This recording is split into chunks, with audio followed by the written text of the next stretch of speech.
Hi guys, it's Aoife from Words of Clover and I'm here to do a book tag today. So I wanted to do the Irish Bookworm Tag, which was a tag created by Aoife over pretty purple polka dots. And this is a great tag and obviously very suitable to do during the Irish Readathon, which is going on at the moment. We'll get straight on into the questions. So the first question is just to introduce yourself, where are you from, etc. And if anyone is new to my channel, my name is Aoife and my channel name is Words of Clover. And I am Irish. Obviously, I am from Dublin in Ireland, which is the capital and where most people know of when they think of Ireland. But I also spent a lot of time in Donegal in Ireland, which is in the north, but in the Republic of Ireland. It is a place that is very kind of special to me and my family and is one of my favourite places on earth. And I always love going up there, and unfortunately due to just the situation over the past year and a bit, I haven't been able to be up there very often, and I think I've only been able to go up once in the past year because of COVID. Dying to get back there, so as soon as I can go on another little staycation, that is where I'll be going. Question 2 is your favourite Irish books from your childhood.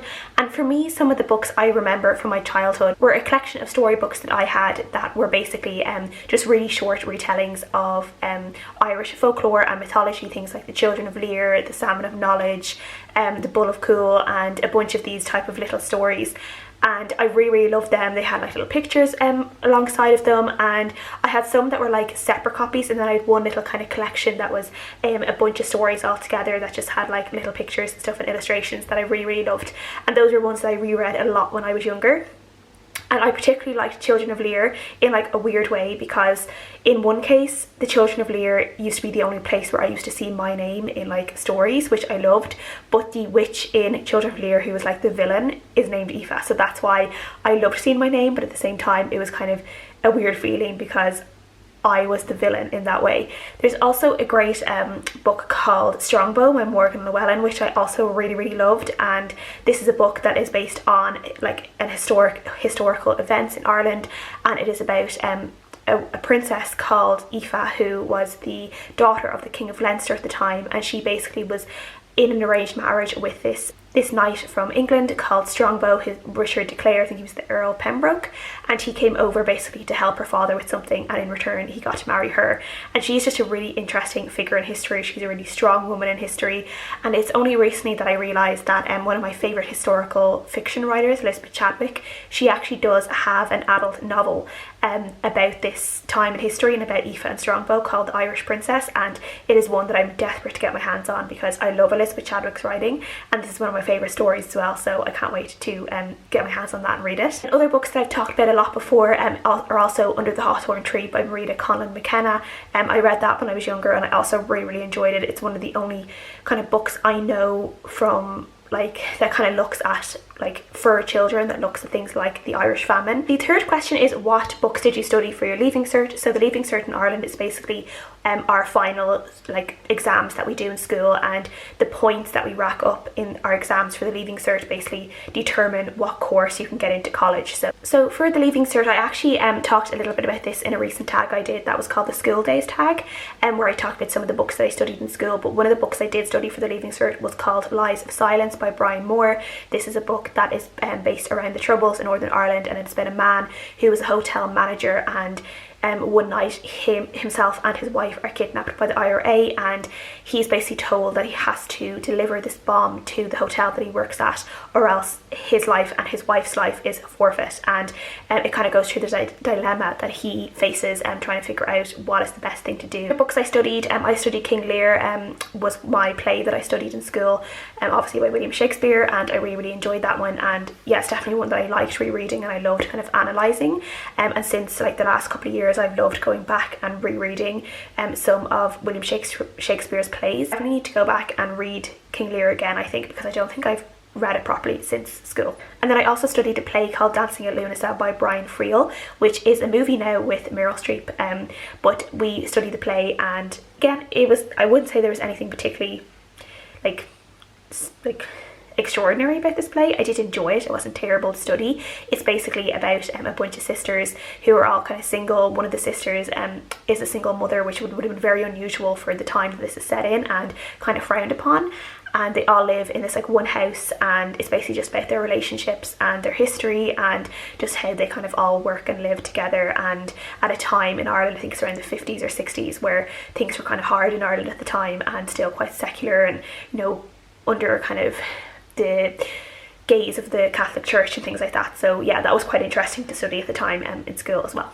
The fourth question is, are there any books set in the county you're from? And obviously, as I said, I'm from Dublin, so a lot of books that are, you know, set in Ireland tend to be set in Dublin because it is the capital, or at least at some point in the book people would travel to Dublin.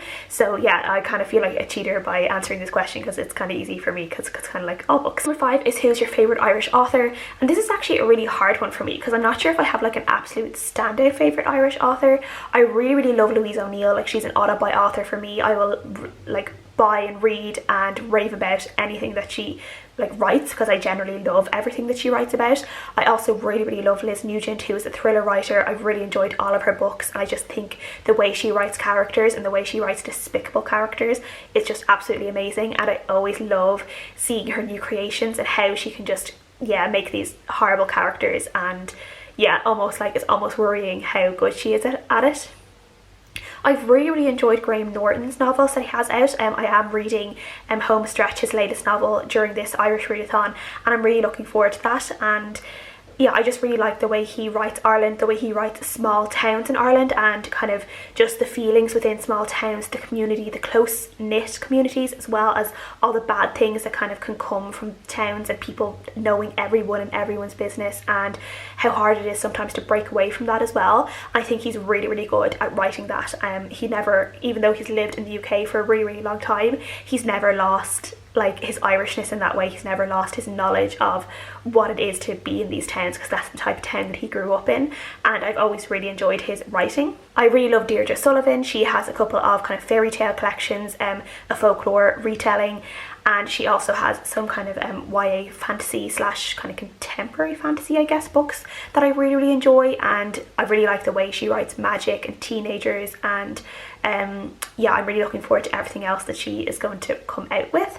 And then my recent favourite author that I discovered last year was Deirdre Negrifa, who wrote A Ghost in the Throat, which is this book here, which has become like one of my favourite books of all time. And I really loved that book, and it just made me think loads of different things, and it's one of those really special books. I think that the more I read it, as I get older, I will just have loads of different feelings towards it, and I think it will mean something different to me every single time I read it. She also has a poetry collection coming out, I think in April, and I've already pre-ordered it. And I generally actually don't pre-order books. There's just something about me, I love kind of like, when I was able to, I loved going into a bookshop and picking up a book from the shelf and reading it. And I've never really gotten into the habit of like pre-ordering things, but this is one of the few books that I have that I pre-ordered straight away. And I don't even read that much poetry, but I cannot wait to see what Deirdre Negrifa's poetry book is going to be about, because I think it's going to be amazing. And obviously, I also have to talk about Emma Dabiri, who wrote Don't Touch My Hair, which I read last year and have loved and have raved about ever since. She has a new book coming out, I think either the end of March or the start of April, and there seems to be different dates depending on where you look, but her next book is called What White People Can Do Next, and she obviously talks a lot about race and her own experiences growing up as an Irish Nigerian woman. And her book Don't Touch My Hair is obviously about black hair, the ties of like the way black hair has been treated throughout history, how black hair can be like look back at like slavery and racism and all sorts of things. And it's just absolutely amazing, really educational. I loved how she wrote in such an accessible way while also delivering just fountains of knowledge, and I think she's an amazing writer, so I'm very excited to see what her new book kind of like what she kind of brings into her new book, and if there's any like new knowledge there that I'm just like willing to like, you know, absorb into my brain, because I just think she's amazing. The next question is, do you have any books written in Irish? And unfortunately I do not. I did talk about it in my TBR recommendations video that I am not fluent in Irish. I was not very good at it in school, and it's something that I really regret, and I would love to go back and learn as much Irish as I could. Maybe it might be some sort of goal or like resolution I give myself this year, kind of a late one, to try and do a little bit of it on Duolingo or something. But I don't own any books written in Irish. I do have 32 Words for Feel by Monaghan McGann, which is a book about the Irish language, and there is obviously a little bit of Irish in that, but I don't have any full books in Irish because I wouldn't be able to read them, so that's kind of sad. The next question is, what's your favourite Irish bookshop? And this again is kind of a hard one for me because there are so many lovely bookshops in Dublin that I really love to go to. Hodges Figgis is like a big bookshop that's near Trinity College Dublin, and a lot of like tourists and stuff will go to that one. I do really love that one. It's kind of grand and, you know, it's definitely impressive, but I don't know if it's my favourite, but it's one that I do like to go into now and again and just pick up a book. I miss going into bookshops and just picking up a random read.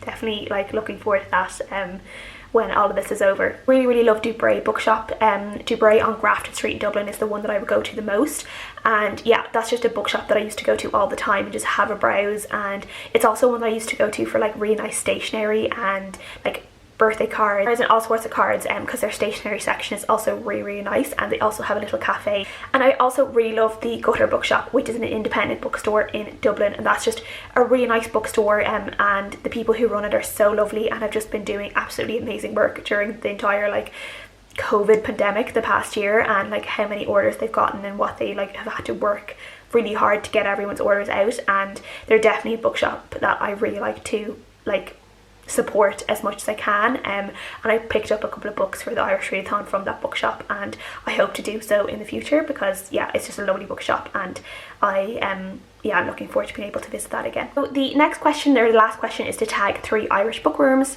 So I'm going to tag Aoife from the Bookish Actor. So this is like started by an Aoife, continued by an Aoife, and I'm passing it on to another Aoife. And then also I'm going to tag M from Perfect Paperbacks, who I really enjoy. And then also I'm going to tag Robert over Books and Bobs, who I think is hoping to get back into BookTube at some point this year. So I'm going to tag him as well, and hopefully he'll be able to do this tag and enjoy it as well. So thank you guys so much for watching. Please leave any comments or anything you wanted to chat about down in the comments section, and I will see you guys again next time. Bye.